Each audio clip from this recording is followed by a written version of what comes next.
film. Let's go check it out. Now we'll start the real. Okay. Do I look into the camera? You look at me. Look at the microphone. I'm learning so much right now. Is it exciting to be here? Is it what? What? Is it exciting to be here tonight? Oh yeah, it's exciting to be here. There's a lot of people. Some of them I know, most of them I don't, and there's just like a big bustle of energy. So my film is called The Marin Company, and it is about a damaged rental sex robot who's able to defy her programming against her sadistic patron. I heard sex robot, and I'm like, wait, what? All right, look at this group over here. We're going to talk to these guys. What is your project? What brings you to CineFest? We're here with Break Glass. It's a road trip feature about regret, and it's got a lot of bad words in it. I mean, I'm hooked already. Should have had like a swear jar, and then you have like the cast party. That's how we funded the next project. Yeah. This guy is smart. Well, it seems that the party has just begun because these guys are back again from last year. They had an awesome film last year about a hermit crab. There were two. Okay. No, interesting fact, one of those hermit crabs killed the other hermit crab. It's called The Civet, and it's about this girl over COVID, and she's trying to find hope within that time. So she sees all of the videos online of these animals that are coming out of the woodwork all over the world, which really happened. So she goes out to the Hudson River and camps out there to see if she can find a dolphin. I love it. You have animal earrings. That's beautiful. Little butterfly there. I think we're on the same wavelength on the dress. And I have to say, PJ, I think is my pick for best dress so far. I mean, look how awesome he is. And, us New Yorkers, we're all like dark colors, and it's been so rainy this week. So I appreciate the sunshine and the color. Thank you. I'm coming in from LA, so that brings some brightness.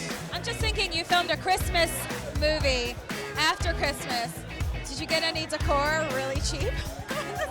That's all I'm thinking about right now. I did. I got a lot really cheap, but a lot of it I already had, and we knew if we wanted to shoot it, we either had to do it now or we had to wait a year.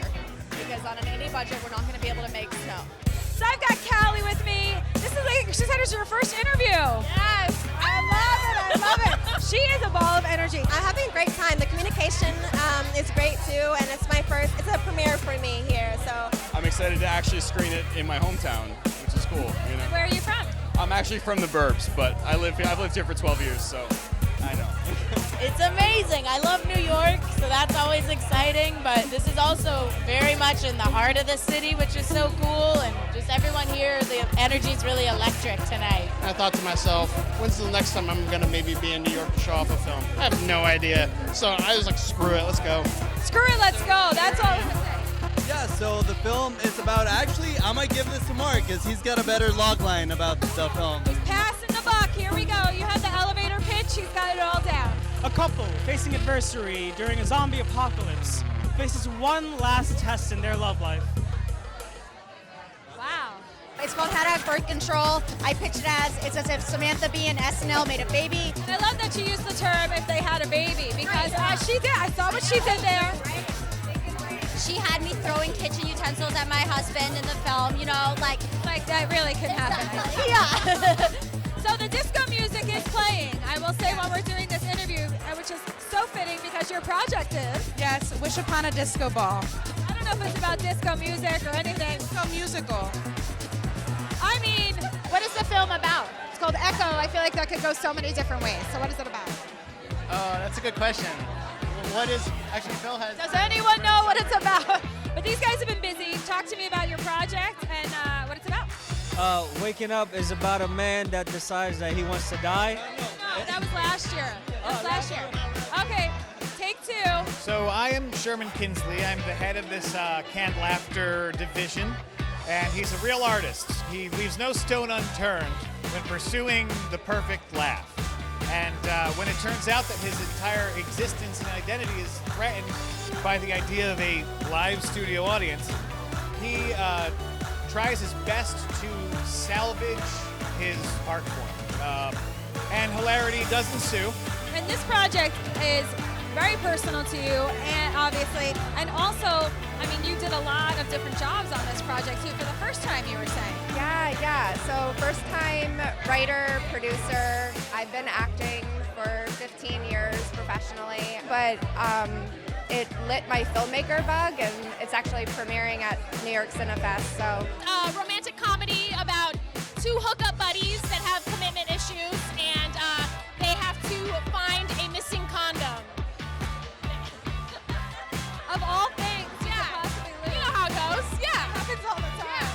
I have to ask the inspiration for this film. Yes. Should I ask those questions? So yes, the inspiration is based on a true story.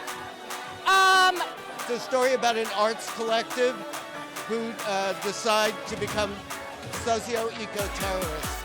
And they kidnap... You weren't expecting that, were you? No, I have all the things I was not expecting tonight. That might be it. There's bodies, there's blood, there's poison, there's all sorts of stuff. I wrote this because I wanted to show that I could play a cop. I think you might be scary as a cop. Don't judge the size here. I mean, she'll take you down.